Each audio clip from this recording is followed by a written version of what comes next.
पहाड़ों की गोद में बसा हुआ था एक खूबसूरत शहर शिमला। यहाँ के देवदार के घने जंगल और बर्फ से ढकी चोटियां पर्यटकों को अपनी तरफ खींच लेती थीं। शिमला की ठंडी हवाओं में पलकर बड़ी हुई थी सोनिया, एक स्वप्निल और कलात्मक युवती। 18 साल की सोनिया को पेंटिंग करने का बहुत शौक था।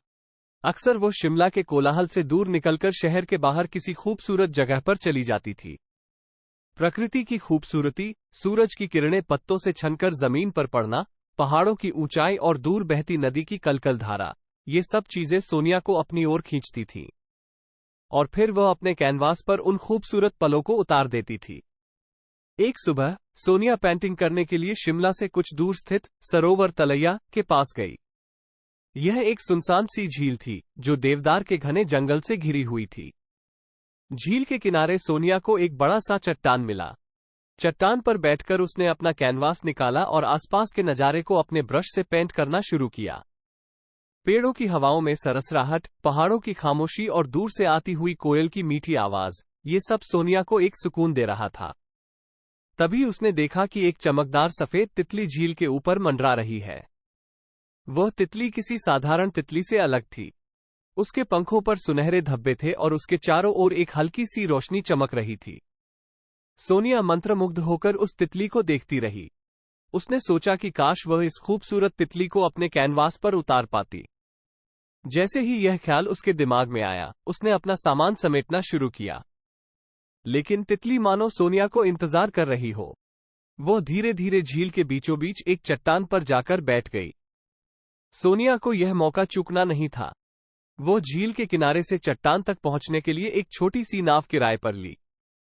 नाविक ने उसे बताया कि यह चट्टान सालों से खाली पड़ी है और कोई भी वहां नहीं जाता। सोनिया ने उसे ज्यादा कुछ नहीं बताया और नाव से उतरकर चट्टान की तरफ चल पड़ी। चट्टान के पास पहुंचकर सोनिया ने अपना कैनवास और पेंट निकाला। जैसे ही उसने तितली को पेंट करना शुरू किया, कुछ अजीब सा हुआ। तितली अचानक से चमकने लगी और उसकी रोशनी इतनी तेज हो गई कि सोनिया को कुछ देर के लिए आंखें बंद करनी पड़ी। जब सोनिया ने आंखें खोली तो वो अवाक रह गई। उसके सामने तितली नहीं थी, बल्कि एक खूबसूरत युवती खड़ी थी। युवती के सुनहरे बाल कंधों तक लहरा रहे थे और उसकी नीली आंखें आसमान की तरह चमक रही थीं। उसके पहनावे में एक खास चमक थी, मानो वो चांदनी से बनी हो। सोनिया घबराहट में खड़ी हो गई। वो समझ नहीं पा रही थी कि ये सपना है या हकीकत। युवती ने मुस्कुराकर सोनिया को नमस्कार किया और बोली, नमस्ते सोनिया, मेरा नाम आकाशा है। सोनिया की घबराहट थोड़ी कम हुई। उसने कांपते हुए स्वर में पूछा, तुम कौन हो और तितली कैसे? आकाशा चट्टान पर बैठ गई और धीरे से कहा, मैं एक प्रेम देवदूत हूं। मैं लोगों के प्यार को परवान चढ़ाने और सच्चे दिल वालों की मदद करने में उनकी सहायता करती हूं। और तितली मेरा एक रूप है। प्यार की तरह ही मैं भी कई रूप धारण कर सकती हूं। सोनिया को थोड़ी राहत मिली। उसने आकाशा को बताया कि वह एक पेंटर है और उसका सपना है कि उसकी पेंटिंग्स दुनिया भर के लोग देखें और उनके दिलों को छू ले। उसने आकाशा को बताया कि उसे अक्सर लगता है कि दुनिया में प्यार की कमी है और उसकी कला के जरिए वो लोगों में प्यार फैलाना चाहती है। आकाशा ने ध्यान से सोनिया की बात सुनी और उसके कैनवास पर बनी अधूरी तितली को देखा। उसने मुस्कुराकर कहा, तुम्हारी पेंटिंग्स में जादू है सोनिया। तू प्रकृति की खूबसूरती को इतनी बारीकी से अपने कैनवास पर उतारती है कि देखने वाला मंत्रमुग्ध हो जाता है। लेकिन लोगों तक तुम्हारी कला को पहुंचाने और उनके दिलों को छूने के लिए तुम्हें थोड़ी मदद की जरूरत है। सोनिया उत्सुकता से आकाशा की बात सुन रही थी। आकाशा ने आगे कहा, मैं तुम्हें एक खास ब्रश दूंगी। इस ब्रश से जो भी पेंटिंग करोगी वो न सिर्फ खूबसूरत होगी, बल्कि उसमें एक ऐसा जादू होगा जो लोगों के दिलों में प्रेम जगाएगा। तुम्हारी पेंटिंग्स लोगों को प्रकृति से जोड़ेगी, दूसरों के प्रति दयाभाव पैदा करेगी और सबसे ज्यादा जरूरी बात यह है कि ये पेंटिंग्स लोगों को अपने आसपास के प्यार को पहचानने में मदद करेगी। सोनिया विश्वास नहीं कर पा रही थी। उसने आकाशा का धन्यवाद किया और पूछा, लेकिन ये सब कैसे होगा? आकाशा ने मुस्कुराकर कहा, प्यार एक जादू है सोनिया, और इस जादू को समझने के लिए सिर्फ तर्क की जरूरत नहीं होती, बल्कि दिल की भी जरूरत होती है। जब तुम इस ब्रश से पेंटिंग करोगी तो तुम्हारे दिल का प्यार भी उस पेंटिंग में समा जाएगा, और यही प्यार ही तुम्हारी पेंटिंग्स को खास बनाएगा। आकाशा ने अपने हाथ से एक सुनहरे रंग का ब्रश निकाला, जिसके सिरे पर एक छोटा सा हीरा लगा हुआ था। ब्रश को सोनिया को देते हुए आकाशा ने कहा, इस ब्रश का इस्तेमाल सिर्फ अच्छे के लिए करना, सोनिया। तुम्हारी कला का इस्तेमाल लोगों में प्यार फैलाने के लिए करना, सोनिया ने आकाशा से वादा किया। आकाशा ने सोनिया को गले लगाया और धीरे धीरे चमकने लगी। कुछ ही पल में वो फिर से एक सफेद तितली में बदल गई और झील के ऊपर उड़ने लगी। सोनिया जानती थी कि आकाशा शायद दोबारा ना आए, लेकिन उसने जो ब्रश दिया था वो जादुई था। उस शाम सोनिया वापस शिमला लौट आई। रात भर वो सो नहीं पाई। उसके दिमाग में आकाशा की बातें और वो जादुई ब्रश घूम रहा था। सुबह होते ही उसने अपना स्टूडियो खोला और पेंटिंग करने के लिए तैयार हुई। पहली बार उसने उस सुनहरे ब्रश का इस्तेमाल किया। उसने एक पहाड़ी नदी के किनारे खड़े एक वृद्ध दंपत्ति को पेंट करना शुरू किया। वृद्ध दंपत्ति एक दूसरे का हाथ पकड़े हुए नदी के बहते पानी को देख रहे थे। सोनिया ने उनकी आंखों में झलकते प्यार को अपने कैनवास पर उतारा। पेंटिंग पूरी होने के बाद सोनिया खुद भी हैरान रह गई। पेंटिंग इतनी जीवंत लग रही थी, मानो वो कोई तस्वीर न होकर एक जिंदा नजारा हो। वृद्ध दंपत्ति की आंखों में जो प्यार झलक रहा था, वो कैनवास से बाहर निकलकर कमरे में भर गया था। सोनिया को लगा जैसे वो खुद उस नदी के किनारे खड़ी हो और उस दंपत्ति के प्यार को महसूस कर रही हो। कुछ दिनों बाद सोनिया ने इस पेंटिंग को पहाड़ों का प्यार नाम दिया और शिमला में एक छोटी सी प्रदर्शनी का आयोजन किया। प्रदर्शनी में शिमला के कई लोग आए। जैसे ही लोगों की नजर पहाड़ों का प्यार पेंटिंग पर पड़ी, वे मंत्रमुग्ध हो गए। एक बूढ़े व्यक्ति ने सोनिया से कहा, ये पेंटिंग देखकर मुझे अपनी दिवंगत पत्नी की याद आ गई। हम भी ऐसे ही पहाड़ों के बीच टहलते थे और एक दूसरे का हाथ पकड़कर नदी का बहता पानी देखते थे। एक युवा जोड़े ने बताया कि इस पेंटिंग को देखकर उन्हें भी अपने प्यार को और ज्यादा समझ आया है। सोनिया को खुशी हो रही थी कि उसकी पेंटिंग लोगों के दिलों को छू रही है। आने वाले हफ्तों में सोनिया की ये पेंटिंग पूरे शिमला में चर्चा का विषय बन गई। कई अखबारों में उसकी पेंटिंग की खबर छपी और उसे कुछ बड़ी प्रदर्शनियों के लिए भी आमंत्रित किया गया। कुछ महीनों के बाद सोनिया को दिल्ली में एक बड़ी कला प्रदर्शनी में अपनी पेंटिंग्स दिखाने का मौका मिला। दिल्ली में भी उसकी पेंटिंग्स को लोगों ने खूब सराहा। एक प्रसिद्ध कला समीक्षक ने सोनिया की पेंटिंग्स के बारे में लिखा, सोनिया की पेंटिंग्स सिर्फ खूबसूरत ही नहीं है, बल्कि वो दर्शकों के दिलों को छू लेती हैं। उनकी पेंटिंग्स में एक खास तरह का जादू है, जो प्यार और सद्भाव की भावना जगाता है। दिल्ली की प्रदर्शनी के बाद सोनिया की जिंदगी बदल गई। उसे देश भर के बड़े शहरों में प्रदर्शनियों के लिए बुलाया जाने लगा। उसकी पेंटिंग्स अंतर्राष्ट्रीय स्तर पर भी प्रसिद्ध हो गईं। सोनिया ने अपनी कला के जरिए दुनिया भर के लोगों को प्रकृति से जोड़ा, दूसरों के प्रति दयाभाव पैदा किया और सबसे ज्यादा जरूरी बात यह है कि उसने लोगों को अपने आसपास के प्यार को पहचानने में मदद की। कुछ सालों बाद सोनिया एक अंतर्राष्ट्रीय कलाकार बन चुकी थी। उसके पास पैसा, शोहरत और सब कुछ था, लेकिन उसे कभी भी आकाशा की बातें याद आती थीं। उसे याद आता था कि आकाशा ने उससे वादा लिया था कि वह अपनी कला का इस्तेमाल सिर्फ अच्छे के लिए करेगी। एक दिन सोनिया ने फैसला किया कि वह अपनी कला का इस्तेमाल उन लोगों की मदद करने के लिए करेगी जिन्हें प्यार की जरूरत है। उसने अपने देश के दूर दराज के इलाकों में स्कूलों और अस्पतालों में जाकर पेंटिंग्स बनाई। उसने बच्चों को प्रकृति से प्यार करना सिखाया और अस्पतालों में मरीजों को उम्मीद की किरण दिखाई। कई दफा सोनिया को लगता था कि शायद कहीं ना कहीं आकाशा उसे देख रही है और उस पर गर्व कर रही है। और कभी कभी दूर से आती हुई एक सफेद तितली की झलक उसे ये भरोसा दिलाती थी कि प्रेम देवदूत हमेशा उसकी कला में, उसके दिल में और इस दुनिया में प्यार फैलाने के लिए मौजूद है। वक्त बीतता गया। सोनिया की उम्र बढ़ती गई, मगर उसकी कला जवां रही।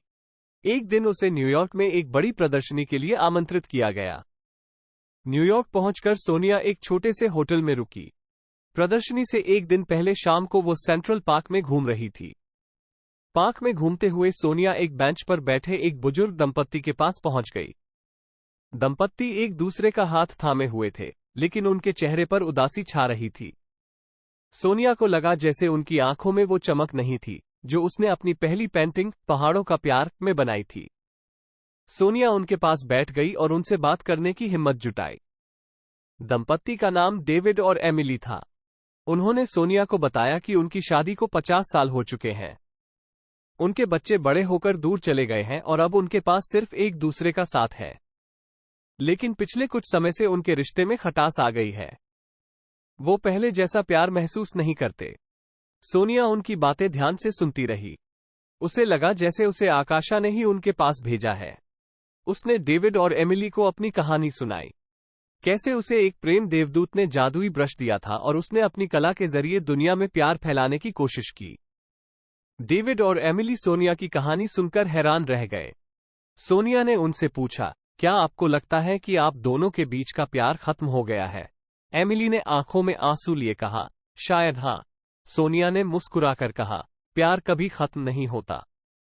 वो बस कभी कभी थोड़ा गुम हो जाता है, लेकिन उसे फिर से जगाया जा सकता है। उस रात सोनिया ने अपने होटल के कमरे में डेविड और एमिली के लिए एक खास पेंटिंग बनाई। पेंटिंग में न्यूयॉर्क शहर के ऊपर एक खूबसूरत इंद्रधनुष बना हुआ था। इंद्रधनुष के नीचे सेंट्रल पार्क में एक बेंच पर बैठे हुए डेविड और एमिली को सोनिया ने बारीकी से बनाया था। अगले दिन प्रदर्शनी में सोनिया ने सबसे आखिर में डेविड और एमिली के लिए बनाई हुई पेंटिंग को प्रदर्शित किया। जब पर्दा हटा तो सभी लोग पेंटिंग की खूबसूरती देखकर मंत्रमुग्ध हो गए। लेकिन डेविड और एमिली के लिए ये पेंटिंग सिर्फ खूबसूरत नहीं थी, बल्कि ये उनके प्यार की कहानी थी। पेंटिंग को देखते ही उनकी आंखों में आंसू भर आए। उन्हें याद आया कि उनकी शादी के दिन भी ऐसा ही एक खूबसूरत इंद्रधनुष निकला था। प्रदर्शनी खत्म होने के बाद डेविड और एमिली सोनिया से मिलने आए।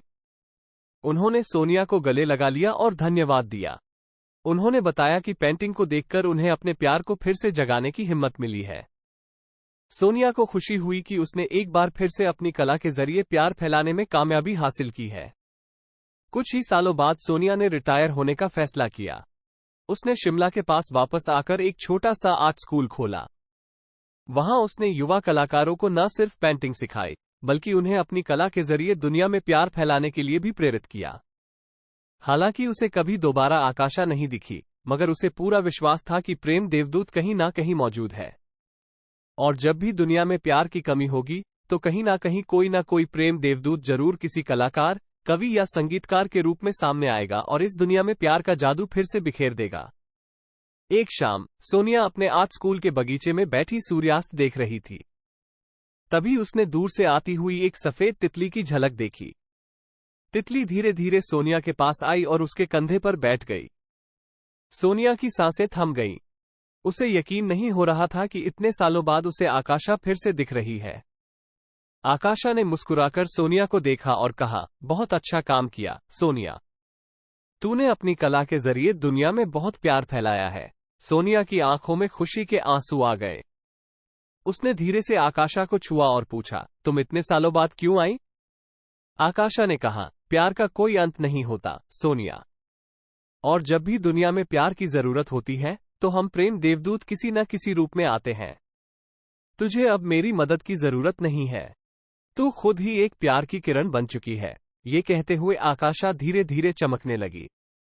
सोनिया जानती थी कि ये उनकी आखिरी मुलाकात है।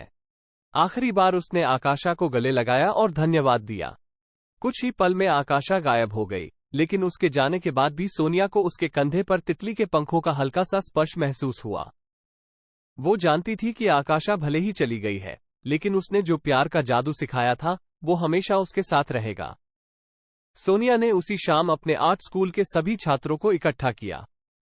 उसने उन्हें आकाशा से मिलने की कहानी सुनाई और बताया कि प्यार ही दुनिया की सबसे बड़ी ताकत है। उसने छात्रों को प्रेरित किया कि वो अपनी कला के जरिए दुनिया में प्यार फैलाते रहें।